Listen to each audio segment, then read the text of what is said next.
We're counting down the days to the Rocheport demolition. Hear how MoDOT plans to clear debris and keep drivers moving. Plus, skyrocketing rent, why your dollar isn't stretching as far. And I'm KOMU 8 Sports Director Ben Arnett, live in Harrisburg to kick off Week 3 of Friday Night Fever. KOMU 8 News at 6 starts right now.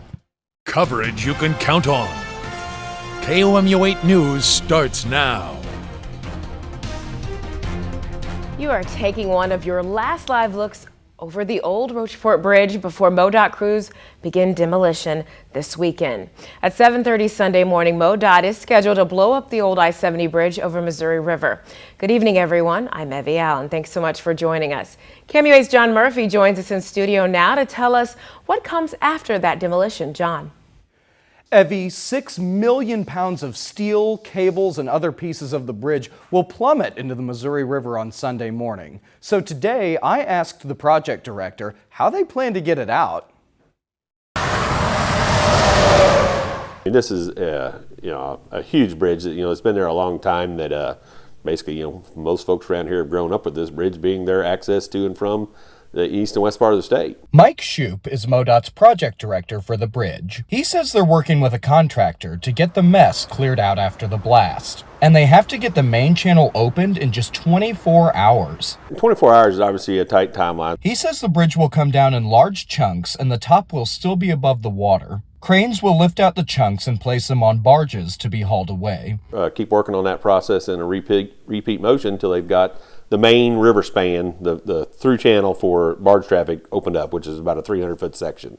Shoup says they'll be working around the clock to get that section open for barge traffic.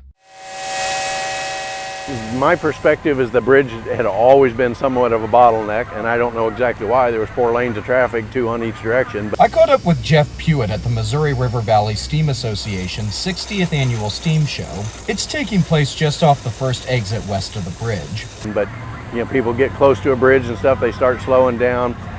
Occasionally it would be slick in the winter and somebody'd crash and plug everything up. So he lives out of state now, but for a guy who says he's traveled across the bridge thousands of times, he says it's about time for a new one. I think replacing it's a good thing.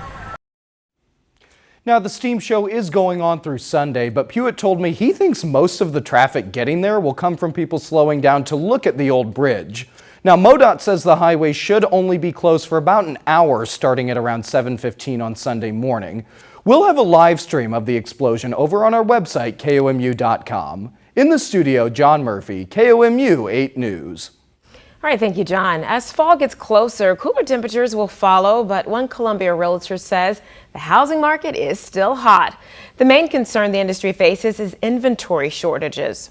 That forces people looking for housing to be picky. Now, there are only 27 detached single-family homes available for rent in Columbia and Boone County.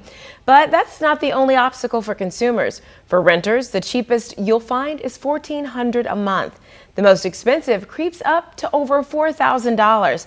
One Columbia realtor says homes on services like Airbnb come with consequences for long-term renters.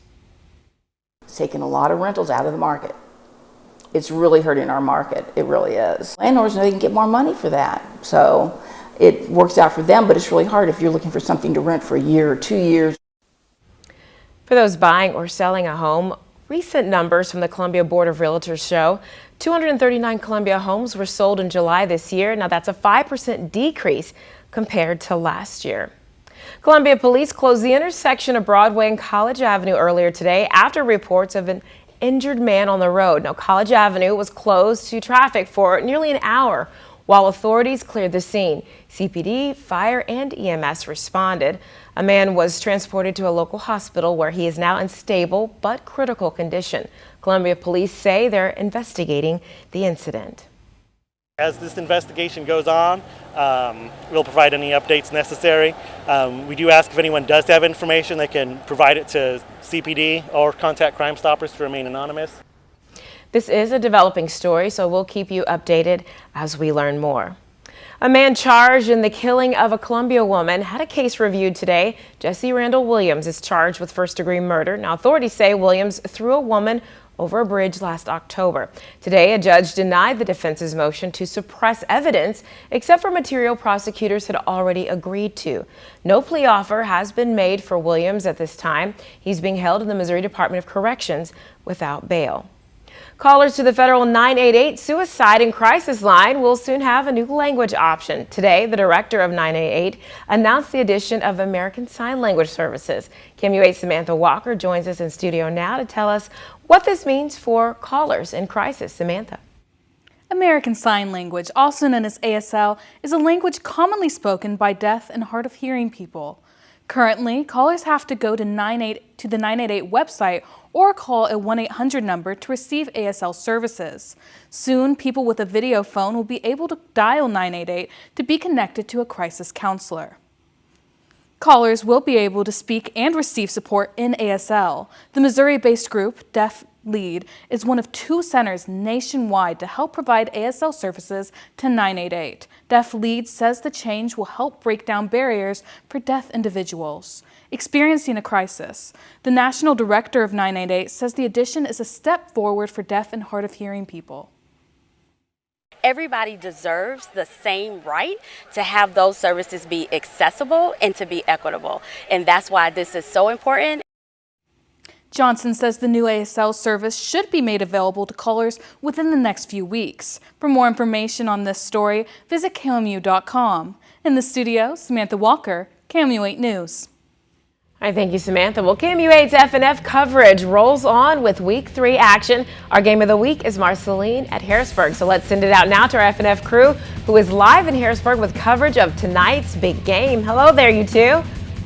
This is going to be a great game tonight. It is a conference matchup. It is the home opener for the Harrisburg Bulldogs, who are playing their first home game ever here in this stadium under their new head coach, Brennan Klass, who you heard from earlier on KOMU8 News at 5. And Kesley, this is perfect weather. It's fantastic. There's even a cool breeze blowing through the stadium. Oh yeah, this is football weather, especially when you consider that it's going to be a little, maybe even a little chilly by the end of the game. You want to have the jackets handy if you're getting ready to head out to any football game across mid-Missouri as those temperatures continue to drop. But overall, very pleasant game day tomorrow as well, but a few more details about the weather in my full forecast. Yeah, and this is one of just 15 games we're going to highlight tonight on KOMU8's Friday Night Fever at 10 o'clock. If you want the full rundown of every game we will have highlights of tonight, check out the KOMU8 Facebook page, and we will have much more coming up here live from Harrisburg on KOMU8's Friday Night Fever Week 3 coming up on KOMU8 News at 6.